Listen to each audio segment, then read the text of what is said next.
आज गणेश चतुर्थी के शुभ अवसर पर हर तरफ गणेश जी की जयकारे गूंज रहे हैं। वहीं शुभ मुहूर्त में घर घर गणपति जी की स्थापना की जा रही है। जावरा नगर में भी 44 स्थानों पर गणेश स्थापना की जा रही है। इनमें से चौपाटी के राजा, रामबाग के राजा और रपट के राजा प्रमुख है, जहां रोज महाआरती के साथ कुछ न कुछ धार्मिक और सांस्कृतिक कार्यक्रम भी होंगे। इसके अलावा पिपली बाजार के राजा, रतलामी गेट के सेठ श्री गणेश सहित कई कॉलोनी स्तर पर भी इस बार गणेश जी की स्थापना की जा रही है।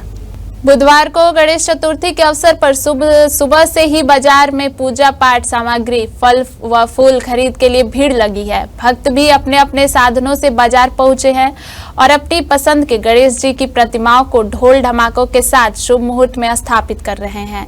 अभी 11 दिनों तक इनकी आरती और भक्ति की जाएगी। इन 10 से 11 दिन तक गणेश उत्सव की धूम रहेगी। बारिश के बावजूद भी श्री गणेश स्थापना को लेकर भक्तों में खास उत्साह देखा गया है। इस बार बहुत अच्छा माहौल रहा गणेश जी का और लगभग बहुत गजब का माहौल है। बहुत मतलब जावरा के सभी तहसील से आसपास से सभी लोग आए, सभी गांव से। हर वर्ष जो होता है उससे बढ़ चढ़ के मामला है।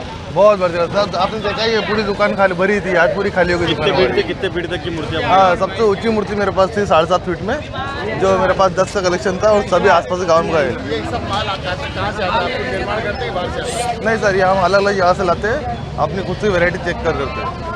मिट्टी के भी गणेश जी बनाए जाते हैं? नहीं सर, मिट्टी के भी रहते हैं और POP के भी रहते हैं, दोनों ही चीज़ होती है। खास मान्यता किसकी है? खास मान्यता मिट्टी की होती है, बाकी मिट्टी की संभावना बहुत कम होती है मिलने की। जी, पिछले 11 सालों से संस्था कर्तव्य के माध्यम से श्री रामबाग गणेश उत्सव समिति के द्वारा रामबाग के राजा का भव्य पांडाल पिछले 11 वर्षों से यहाँ हो रहा है। और जिस प्रकार हम लोग मंदसौर, नीमच, रतलाम में जितने पांडाल देखते हैं, पिछले 3 वर्षों की तुलना में हम कह सकते हैं कि जावरा में मनने वाला जिले का सर्वश्रेष्ठ आयोजन होता है और जिले का सर्वश्रेष्ठ पांडाल, जिले का सबसे बड़ा पांडाल भी आप इसको कह सकते हैं। देखा जाए तो इसके अंदर जैसे कि आरती होती है, आरती में भी लोग शामिल होते हैं, बड़े स्तर पर आरती होती है और आरती का भी बड़ा महत्व है यहाँ का। देखा जाए दूर दराज से लोग आते हैं, ग्रामीण क्षेत्र से भी आते हैं। जी, हमारे यहाँ मुख्य आकर्षण ही बप्पा की आरती होती है।